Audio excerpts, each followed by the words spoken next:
పటాన్ చెరువు MLA Gudem Mahipal Reddy Bollaram municipality పరిధిలో అభివృద్ది కార్యక్రమంలో అయితే శిలాఫలకాలపై కొంతమంది పేర్లు లేకపోవడంతో ఎమ్మెల్యే కార్యక్రమాన్ని అడ్డుకున్నారు కాంగ్రెస్ నేతలు.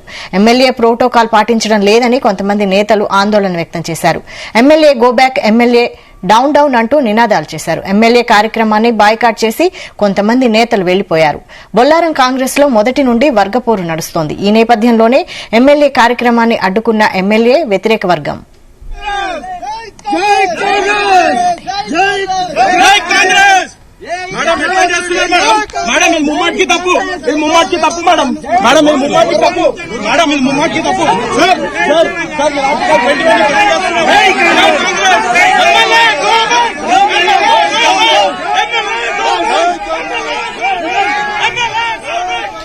పటాన్ చెరువు ఎమ్మెల్యే గూడెం మహిపాల్ రెడ్డికి షాక్ ఇచ్చారు సొంత పార్టీ నేతలు. ఐడిఏ బొల్లారంలో మహిపాల్ రెడ్డిని అడ్డుకున్నారు ఆ పార్టీ నాయకులు. బొల్లారం మున్సిపాలిటీ పరిధిలో అభివృద్ది కార్యక్రమంలో పాల్గొనడానికి వచ్చారు గూడెం మహిపాల్ రెడ్డి. ఇదే అంశంపై మరిన్ని అప్డేట్స్ మా ప్రతినిధి నగేష్ అందిస్తారు. నగేష్, రంగారెడ్డి జిల్లాలో కాంగ్రెస్ పార్టీలో వర్గపూరైతే ఒక్కొక్కరిగా బయటకు చెప్పుకోవచ్చు. ముఖ్యంగా పటాన్ చెరువు కాంగ్రెస్ వెళ్ళిపోయారు. ఒకవైపు కాటా శ్రీనివాస్ గౌడ్, మరోవైపు నీలమ్మధు, ఇంకోవైపు ప్రస్తుతం ఎమ్మెల్యే గూడెం మహిపాల్.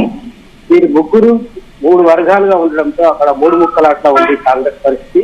దీంతో అభివృద్ధి కార్యక్రమాలు ఎక్కడ చేపట్టినప్పటికీ కార్యకర్తలు కూడా వర్గాలుగా విడిపోయి గొడవకు దిగుతున్న పరిస్థితి అయితే ఉంది.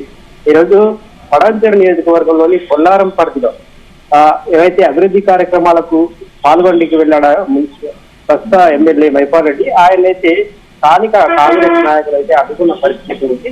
ఆ ప్రోటోకాల్ వివాదం ఒకటి, రెండోది శిలాఫలకాలపై కొంతమంది పేర్లు లేకపోవడంతో అక్కడే వారు నిరసన అయితే తెలియజేశారు. గూడెం మహిపాల్ రెడ్డి డౌన్ డౌన్ అంటూ నినాదాలు అయితే చేసిన పరిస్థితి మనకు కనిపిస్తుంది. దీనిపైన అక్కడ కాంగ్రెస్ నాయకులు బొల్లారం మున్సిపల్ చైర్మన్ కావచ్చు, తర్వాత ఎవరైతే స్థానిక కాంగ్రెస్ నాయకులు ఉంటారో వారు ఇంతవరకు స్పందన అయితే లేదు.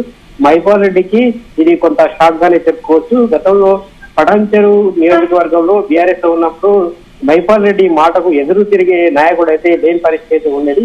ఆయన మారిన పరిస్థితి నేపథ్యంలో కాంగ్రెస్ పార్టీలో చేరిన తర్వాత ఒక్కొక్కరుగా అడ్డు తగలడం, వ్యతిరేకంగా నినాదాలు చేయడం, అక్కడ ప్రస్తుతమైతే కొంత గడ్డు పరిస్థితి మహిపాల్ రెడ్డి ఎదుర్కొంటారని చెప్పుకోవచ్చు.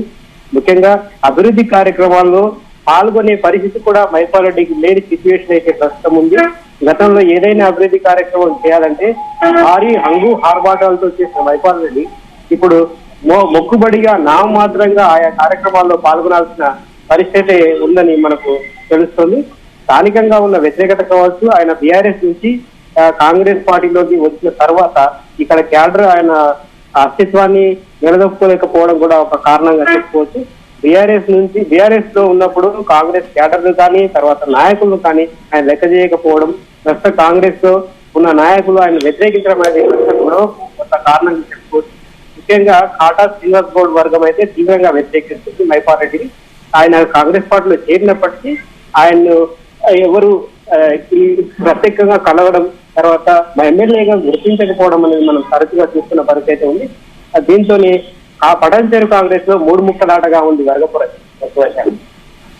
అయితే బీఆర్ఎస్ నుండి కాంగ్రెస్ లో చేరడంతో గూడెం మహిపాల్ రెడ్డిని ఇష్టం లేని కాంగ్రెస్ నేతలు ఈ విధంగా అడ్డుకోవడం లాంటివి చేస్తున్నారా? ప్రస్తుతం మహిపాల్ రెడ్డి పరిస్థితి అయితే అదే ఉంది. ఎందుకంటే గూడెం మహిపాల్ రెడ్డి వర్గం ఒకవైపు, కాటా శ్రీనివాస్ గౌడ్ వర్గం ఒకవైపు, నీలమ్మధు వర్గం ఒకవైపు, మూడు వర్గాలుగా వర్గపోరు అయితే నడుస్తుందని చెప్పుకోవచ్చు. ఈ మూడు వర్గాల మధ్య కాంగ్రెస్ నాయకులు నలిగిపోతున్నారు. ఈ నేపథ్యంలో ఒకరికి ఒకరు తోపులాటలు జరగడం, అభివృద్ధి కార్యక్రమాలకు అడ్డుతగలడం అనేది రెగ్యులర్ గా చూస్తూనే ఉంది. మహిపాల్ రెడ్డి ఇష్యూలో కూడా అదే జరిగింది.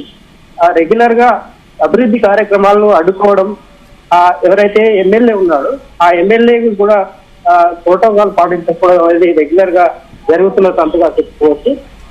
బొల్లారంలో కూడా అదే జరిగింది. కాంగ్రెస్ కార్యకర్తలకు ఎవరైతే కాటా శ్రీనివాస్ గౌడ్ కు చెందిన వారు ఉంటారో వాళ్ళు, తర్వాత నీలమ్మధు కేడర్కి చెందిన వాళ్ళు ఉంటారో వాళ్ళు అది తగినట్టుగా తెలిసింది. మహిపాల్ రెడ్డి పరిస్థితిని కొంత అగమ్య గోచరంగానే ఉంది. అధికారం కోల్పోయి ఆయన కాంగ్రెస్ లో చేరినప్పటికీ కొంత అక్కడ నిలదొక్కునే పరిస్థితి మనం కనిపించడం లేదు.